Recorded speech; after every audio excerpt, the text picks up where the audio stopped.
Welcome to the Real Estate 401k Show. Here are your hosts, Ryan Gerdes, Mike Weinstein, and Justin Frederick, helping you build a legacy of wealth through real estate. Powered by the Recon Group at West USA and the Frederick team with Fairway Mortgage. NMLS number 625918. Well, welcome back to the Real Estate 401k Show. I'm your host, Mike Weinstein, alongside Justin Frederick and Ryan Gerdes. You're going to want to go ahead and text the word concession to 623AZ Recon. Well, we are a couple days past Christmas, and Ryan's still wearing his Christmas giddy up.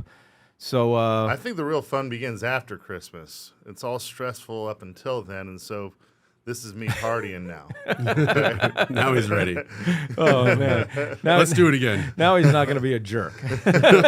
There's no promises on that, but you know, there's glimpses of generosity. And all right. Well, we trust that. I trust that you guys and your families, and I trust everybody listening to our show had a wonderful Christmas. But you know what? We get 2 days off a year, pretty much 3 days. Thanksgiving, Christmas, and New Year's. Outside of that, we are working. And if you have thought about getting into real estate, you really need to start strategizing right now.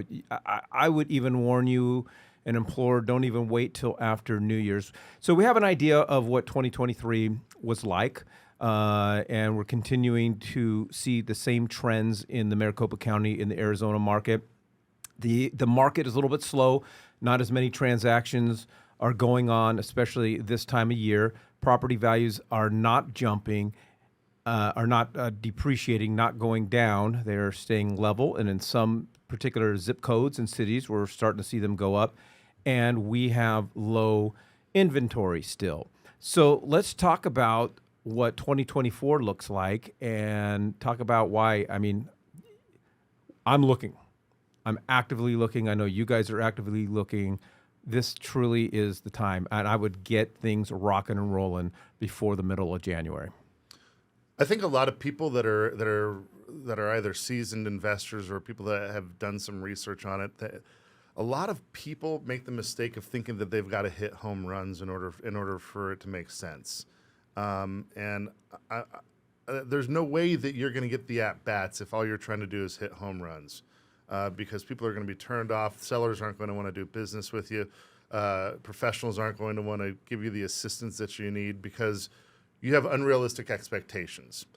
The real important factor coming into this next year is to understand that you have to hit some singles and doubles to get those at-bats. And then once you have that reputation, that hey, this guy is a producer, this girl's a producer, and is ready to do business, then you're going to start getting some easy, teed up, ones that you're going to be able to hit home runs and grand slams with. So I think moving into this year, if you have a model that's for flipping, don't anticipate of making 400, 500% ROI. Go out there and get 50% ROI. Make sure it's worth your time, but go out there and hit some singles and doubles. Get your hands on some long-term holds. I do think that you're going to see a lot of movement in the rental market this year. I think that you need to position your portfolio so that you can get it ready to refinance by the Q3, Q4, is I think that probably where we're going to be that we've talked about in the past. Yep. So that's what I see, at a glance at what 2024 is going to bring us. And Justin, we've already started to see rates drop, and I want you to speak a little bit more to it. And we're predicting, I'm not going to put words in your mouth, but I'm predicting that the second half of 2024 to really see rates really drop. But rates are dropping right now. Rates are lower than they were 30, 45 days ago. It's the holiday season. We're not expecting the market to really start picking back up till the middle of January. There's a small window. Yeah, we've, before Christmas, we locked to 5.75. Wow. I mean, guys, it's been a long time since we've been there. I mean, it feels like it's been a long time, but locked to 5.75. We saw rates in the mid sixes on conventional loans, and we've seen a huge movement, over 1.5% in interest rates. So we have started to see the volume of pre-qualifications pick up, which is very abnormal for a holiday season in December. Typically, you start to see everything kind of fall off a cliff at the end of November, and we actually ended up, even as of today, we ended up with more applications in December than we did in November, which speaks volumes of how people are hearing about what rates are doing. So people are listening. People are listening. Well, and we're always giving this information. People are probably like, oh, they're way too optimistic. They're just saying this because they're real estate guys, right? And they want to do business. They want to get business. This proves that we are giving you a conservative angle on the market. Well, and we, I hate to say, we told you so. We should have been buying houses, and here you go. It's already happening. We know that this we're going to have business pick up really quickly here, because as more people flood and hear this information about rates and housing being more affordable, they're going to jump into it. We still have a limited supply. So what we're saying in summing it up is, now's the time to buy. It's the time. So what I want to get into is what is at risk for the people who listen and tune in and have got their fingers in the air going, la, la, la, la, la, la, I can't hear you. Or, hey, I get it, but I want to wait a couple months. I want for rates to drop even more. I predict that when rates hit that 5.5 mark, and I think we will get there. Oh yeah. When rates hit that 5.5% mark, we're going to see a flood of buyers. Everybody is predicting that, which means we're going to have multiple offers again, maybe waiving appraisal gaps or waiving appraisal, waiving inspections, the nightmare that we saw a couple of years ago. But the two things that we are focused on right now, and that's why I said there's a small window of opportunity. The first one is, I don't remember the last time that we had a buyer buy a house at full list price. Through our negotiating strategies and tactics, we're able to get homes below not only list price, but below appraised price. But the other caveat to this, Ryan, is closing costs. Typically, we're seeing on average, and it's a national, or not a national average, it's a Phoenix area average. The average seller concessions is about $4,500. For us, in our negotiating strategies, we're seeing anywhere between $7,000 to $10,000. Seller concessions is an incredible value add that you should be considering when you're making an offer, and you better be working with someone who knows how to not negotiate the industry standard for seller concessions, but going above and beyond. And I feel like probably one of the biggest missing links is a lot of people in this industry do not approach it with the income approach. So we're definitely going to go to the same old that everyone does. We're going to say, oh, the neighbor over here sold for $600, the other neighbor sold for $650. These are model matches. All right, so $625 if one half dozen and another. But if it's not making money, then for us it's kind of a moot point, right? Excuse me.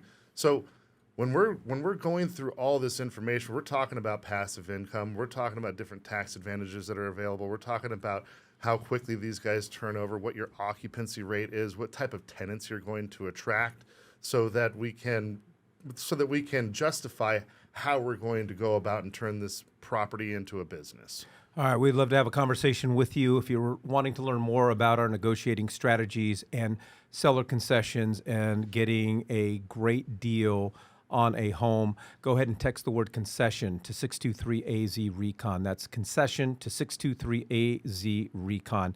Now, Justin, let's walk us through what are some typical uses that buyers are using seller concessions for. And it's also not just for investors. Seller concessions help first-time home buyers in a huge way. Seller concessions help everybody, but yeah. Everyone but the seller. We're seeing people use it for 3-2-1 buy down still, even though that we know that interest rates are dropping, which I feel like is the better product for somebody buying their primary residence or even an investment property. Now, on an investment property, you're going to put some of your own funds in because you are limited to the amount of concessions you can get as an investment property. But we're seeing people buy down interest rates, prepay HOA fees for up to a year. We're seeing, your homeowner's insurance be covered for the first year.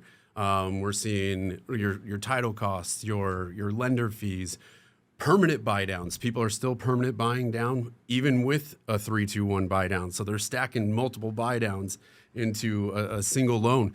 There's all kinds of ways and strategies that we can go about it, and we'll give you our advice and tell you what we feel like is best for you, but ultimately you're in charge of your future. You can tell me exactly what you want to do. I'm just going to give you the advice on what I would do with that money. Yeah, a few numbers, Ryan, to our point is what I have seen over the last 4 to 6 weeks, I haven't seen inventory change much.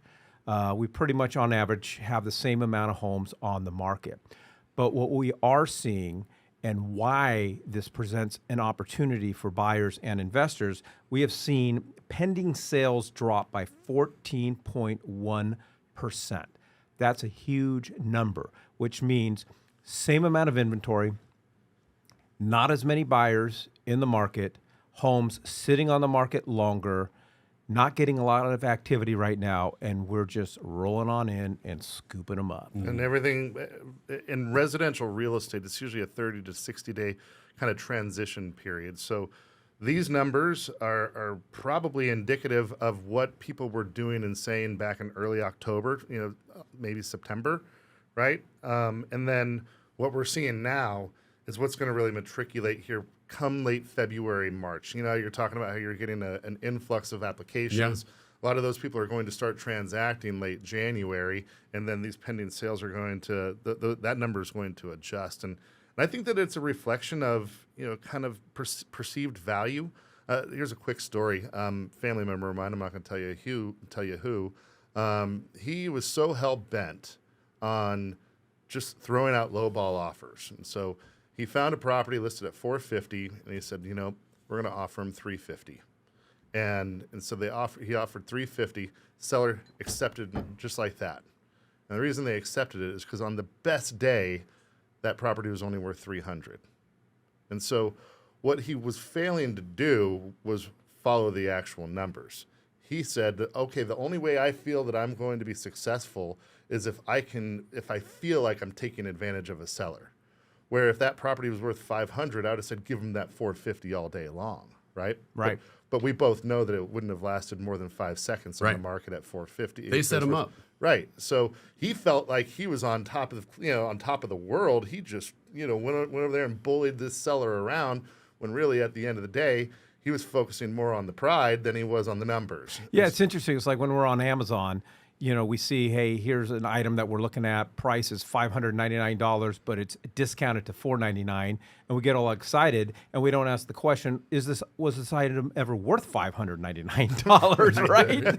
Or could I have done more shopping? Or could I have done a little bit more research? So I think as we move into this, just you hear me talk about it all the time. Mm-hmm. Make decisions with your brain and not with your heart. And before you know it, your portfolio is just going to be flourishing. All right. Well, we would love to assist you with that and impart some of our knowledge and wisdom. And more importantly, and I think it's what makes us unique, is our investment strategies and our purchase strategies. The things that we're telling you are the things that we believe in and that we are currently doing. We'd love to have that conversation with you. But also to love to have a conversation with you about rates and seller concessions and how that can benefit your real estate strategy. All you got to do is text the word concession to 623-AZ-RECON. That's concession to 623-AZ-RECON. Thank you for joining us on the Real Estate 401k Show.